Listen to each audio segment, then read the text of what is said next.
Hi hello everyone, welcome back to my channel. నేను మీ రాఘవారాణి. అందరు ఎలా ఉన్నారు? అందరైతే బాగున్నారు అనుకుంటున్నాను. ఈరోజు నేను ఒక సూపర్ నాన్ వెజ్ రెసిపీ తోటి మీ ముందుకైతే వీడియోని తీసుకొచ్చేసాను. ఈరోజు రెసిపీ ఏంటి అనుకుంటున్నారా? ఈరోజు రెసిపీ వచ్చేసి delicious mutton korma dry fruits తోటి ఎలా తయారు చేసుకోవాలో నేను మీకైతే చూపించబోతున్నాను ప్రెషర్ కుక్కర్లో. సో ఇంత డెలీషియస్ మటన్ కుర్మా మనకి వైట్ రైస్ కాంబినేషన్లో, బగారా రైస్, అలానే ఇలాంటి దమ్ బిర్యానీస్లోకైనా కూడా, రోటీస్, నాన్స్, ప్రతి దాంట్లోకి కూడా చాలా డెలిషియస్గా ఉంటుంది.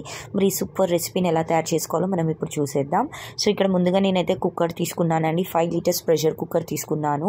సో ఇందులోకి నేనైతే కర్రీకి సరిపడా ఆయిల్ తీసుకున్నానండి. ఇక్కడ నేను వచ్చేసి ఆల్మోస్ట్ 750 గ్రామ్స్ వరకు మటన్ అయితే తీసుకున్నాను. సో దానికి గాను నేనైతే ఇక్కడ మీడియం సైజ్వి చిన్నవి 4 ఉల్లిపాయలని సన్నగా తరిగేసుకుని తీసుకున్నానండి. ఇంకా నేను 2 పచ్చిమిరపకాయ చీలికలు, 2 రెమ్మల కరివేపాకు అయితే యాడ్ చేసుకున్నాను. వీటిని అయితే చక్కగా వేయించుకోవాలన్నమాట. సో సాల్ట్ అనేది ముందుగా యాడ్ చేస్తే మనకి ఆనియన్స్ అనేటివి తొందరగా వేగుతాయి. సో అందుకనే నేనైతే ఇక్కడ ఆనియన్స్లో సాల్ట్ అనేది యాడ్ చేసుకున్నాను. నెక్స్ట్ ఇక్కడ నేను జింజర్ గార్లిక్ పేస్ట్ అయితే యాడ్ చేసుకుంటున్నానండి. 1/2 స్పూన్ వరకు నేనైతే జింజర్ గార్లిక్ పేస్ట్ అయితే యాడ్ చేశాను. కర్రీ క్వాంటిటీని బట్టి మీరు ఇంకా క్వాంటిటీని పెంచవచ్చు జింజర్ గార్లిక్ పేస్ట్. సో ఇవన్నీ కూడా మనకి ఎక్కువగా ఫ్రై అవ్వే అవసరం లేదండి. సో నార్మల్గా ఫ్రై చేసుకుంటే సరిపోతుంది. అంటే ఒక 60% కుక్ అయితే ఆనియన్ సరిపోతుంది. నెక్స్ట్ ఇక్కడ ఆనియన్స్ అనేటివి ఒక 50 నుంచి 60% కుక్ అయిన తర్వాత నెక్స్ట్ ఇక్కడ మనం ముందుగా నీట్గా వాష్ చేసి పెట్టుకున్న మటన్ అయితే దీంట్లోకి అయితే యాడ్ చేసుకోవాలి. నెక్స్ట్ ఇక్కడ నేను ఒక చిన్న స్పూన్ పసుపు అనేది యాడ్ చేశాను. అలానే ఇక్కడ నేను కారం తీసుకుంటున్నానండి. సో మనం తినే స్పైసీనెస్ని బట్టి మనం కారం అనేది తీసుకోవాలి. నేను వచ్చేసి ఒక స్పూన్ కారం తీసుకున్నాను. అలానే 1 స్పూన్ ధనియాల పొడి, చిన్న టమాటోస్ ఒక 4 టమాటోస్ అయితే తీసుకున్నానండి. వీటన్నిటిని కూడా ముక్కలకి పట్టే విధంగా కలిపేసుకోవాలన్నమాట. సో ఈ విధంగా కలిపేసుకున్న తర్వాత సో ఈ కుక్కర్లో ఉన్న వాటర్తోనే మనమైతే ఫస్ట్ మూత పెట్టేసుకుని విజిల్ పెట్టేసుకుని కుక్ చేయాలండి.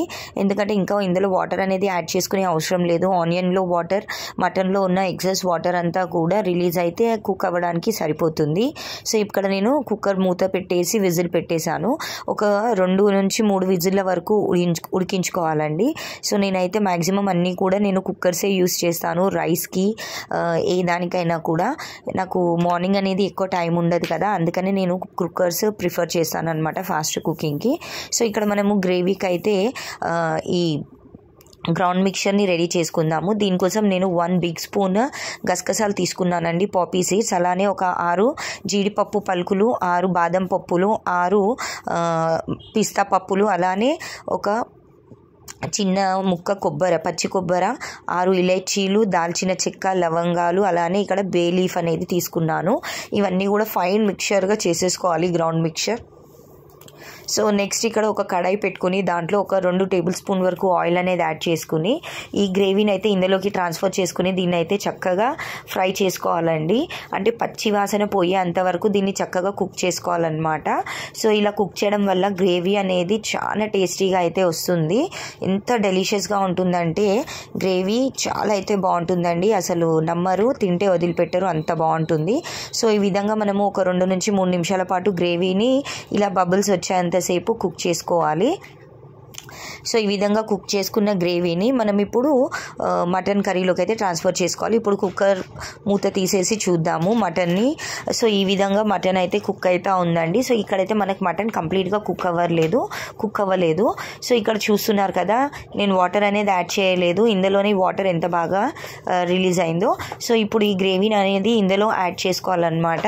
ఈ గ్రేవీ అంతా కూడా ఇందులో యాడ్ చేసుకొని మరొక 3 నుంచి 4 విజిల్ల వరకు కుక్ చేసుకోవాలి.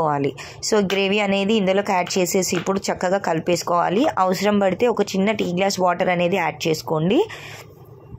ఇవన్నీ కలిపేసుకున్న తర్వాత ఇక్కడ నేను ఒక చిన్న spoon mutton masala, meet masala add చేస్తున్నానండి.